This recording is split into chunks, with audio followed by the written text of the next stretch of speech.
The most common form of guitar maintenance is changing your strings. When you play a lot, strings wear out. They don't sound good and they don't have good intonation. To keep your strings sounding the best, you'll want to change them about once a month, if not more. Stringing your guitar is very easy, but there are a few things to be aware of as you do this. To start with, you want to make sure that you're using the same string size or gauge that is already on your guitar. If you use a different string gauge, then you'll need to have your guitar set up by a technician at your local music store. I play with super light gauge guitar strings, which are 9 to 42. While there are several different hardware configurations on electric guitars, in this demonstration, I'll be using a string-through body model. Let's start by removing the old strings. I'll start by loosening the 6th string with a peg winder. This is a great accessory that'll save you time and energy when you're changing your strings. Ideally, to maintain proper neck tension, you'll want to remove and replace one string at a time. Now that I've loosened the 6th string, I'm going to take my peg winder, which also has a pair of wire cutters on the tip. If your peg winder does not have wire cutters, you'll want to pick up a set at your local hardware store. So I'm going to grab the string, and then roughly above the 2nd or 3rd fret right in here, I'm going to cut the string. Now with this part that's still wrapped around the tuning machine, I'm going to unwind it just a little bit. Comes off the tuning machine very easily, and then I'll dispose of this. Now I'm going to take this part of the string, and I'm going to push it back through the body, and you'll see how it starts to come out the other side of the guitar. So once I've got a little bit that I can grab, I'll take it, pull it all the way through. Now that we've removed the string from the guitar, we'll want to dispose of it properly. Where we've cut the tip of the string, it's very sharp. So what we'll do is we'll loop the string and then wrap it around itself just a few times.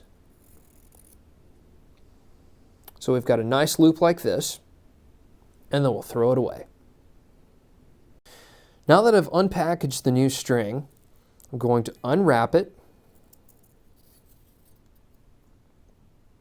and then I'm going to take the tip, which is sharp, so you've got to be careful, and I'm going to run it through the back of the guitar. It's nice and smooth. And you'll see how it's coming through the opposite side.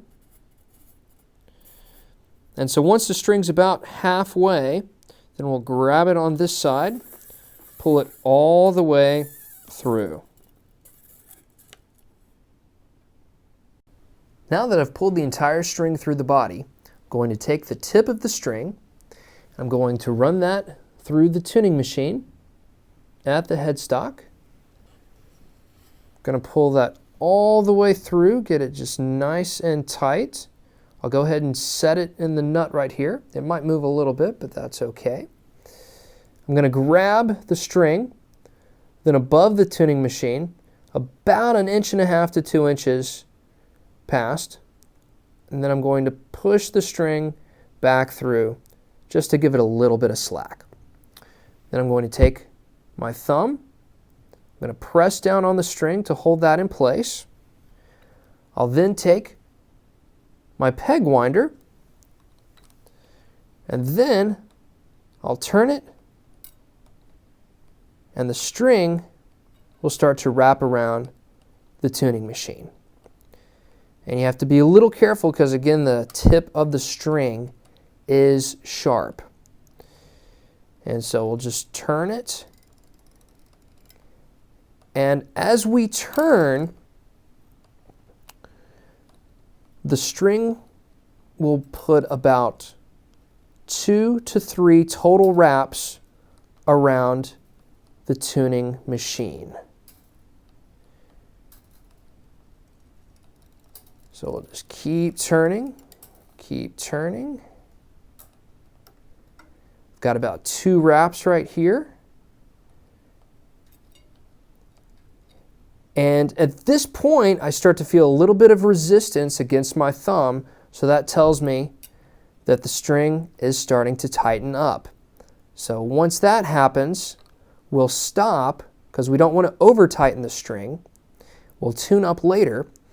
And so once we've gotten this completed, then we'll take the excess amount of string.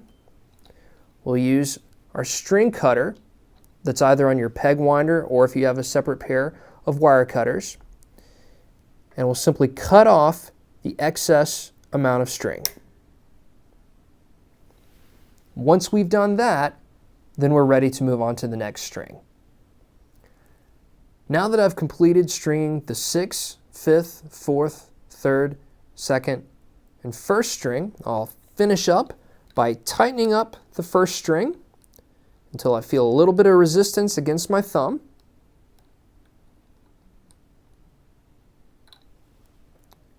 And our restring is complete.